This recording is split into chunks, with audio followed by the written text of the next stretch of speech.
Mark Lester is now joining us exclusively. Mark, good morning to you. Good morning. So those words, self-serving, no legal standing, not in the best interest of the children. That's what the lawyer for Catherine Jackson says about the possibility, your claim that you're possibly Paris's father. How do you respond to that? Well, I would make absolutely no claim on Paris or any of the kids.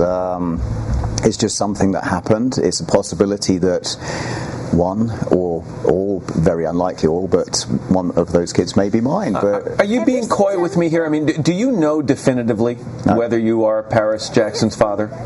No. No idea? No idea. And even if I was, it would make absolutely no difference to the status quo of the family anyway. Because it would make no difference to the status quo of the family or the status quo of the family, why are you talking about it? Why did you decide you wanted to speak about it? The story was going to go out in the UK and it was going to break. I had the option of sitting back and letting it go without my input into it. And I just made a decision that it would be better for me to come forward and state my case rather than it to be gone on behind my back without my approval. And your family, you've got 4 children of your own. I have, and for them to hear that without me priming them would have been, to say, it would have been surprising. Let's go back to that conversation that you had with Michael Jackson many years ago. And that's not just something that comes up. It's not like, hey, Mark, let's go watch a ball game, and by the way, would you donate some sperm? Put it in context for me. We had conversations on the telephone, and Michael was very shy when it came to women, and he confided in me that he had found it very difficult to actually do the sexual act.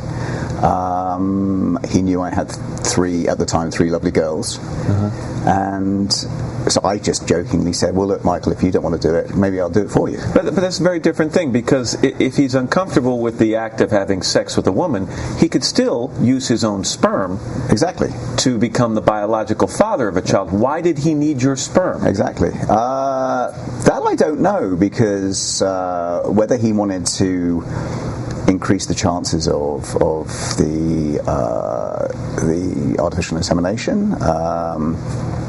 Did he say he had some concerns about his own viability as a father? No, not really. He just said he was very, very nervous, and he didn't feel that he was up to actually going through the act. So when you did donate sperm, though, Mark, did you say to him, and by the way, if you decide to use this, if this actually is something you decide to move forward with, I think I deserve the right to know? No. When I gave it, I made the decision. That was it. I had given something as a gift, and I didn't want anything in return for it. That was it. End of story.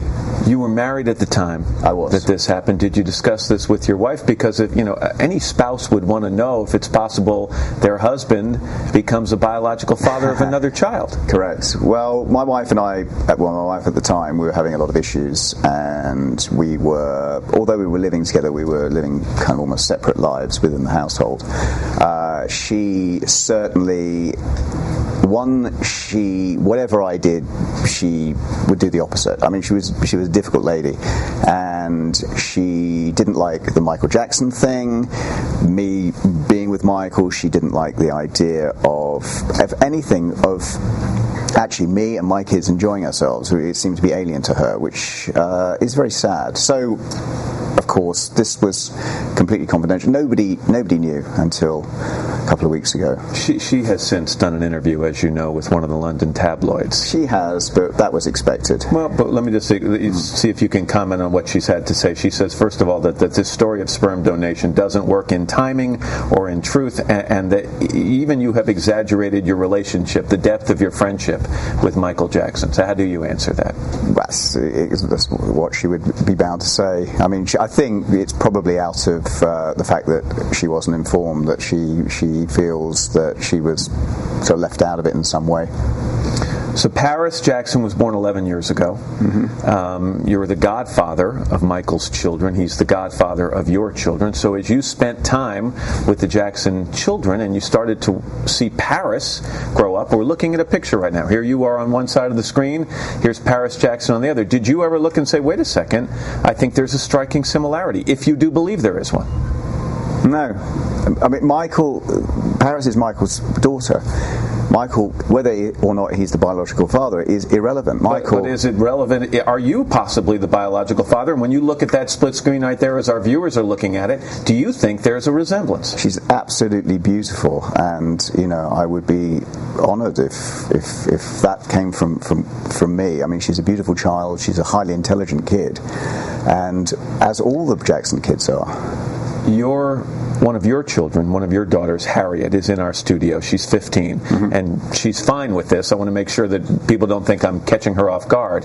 I wonder if we can put a split screen up to see if there's a resemblance between Harriet, again 15, and Paris, who's 11. What do you think when you see that? It's very difficult to see your own kids because you always see them in a different way. It's like hearing a tape recording of your own voice. It never sounds the same. They both got relatively high cheekbones. I mean, there are similarities. But it's not an oh gosh moment where you go, wow, of course.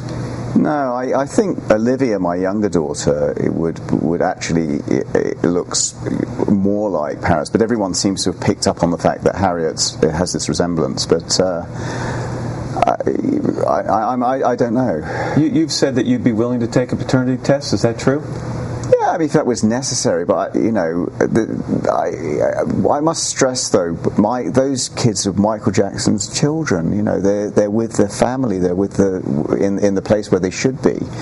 There's if I was called upon to do it, if there was any, but you don't want it to happen. It's not something you would push for.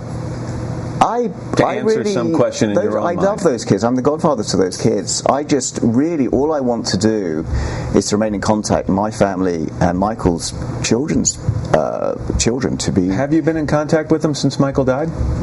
Sadly not. And why is that?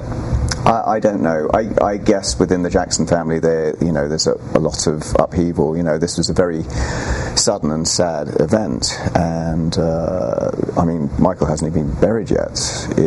I'm hoping that when things settle down and in a couple of months maybe that we'll be able to establish some sort of telephone contact, and who knows, maybe we'll pop over to Los Angeles. And I would dearly love those children to come and visit us in England. They've been to my house, and so your message to the Jackson family, you just want to continue a relationship and a friendship. You're not looking for a say in their upbringing or any money, any monetary gain from any of this.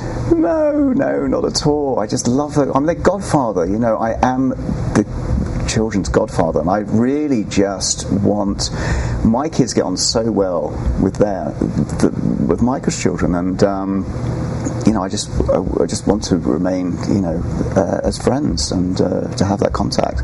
Maybe come see them once a year. Who knows? I'm not saying that we phone every day, but just to have some form of contact would be nice. Mark Lester. Mark, thanks for being here today. I appreciate it. My pleasure.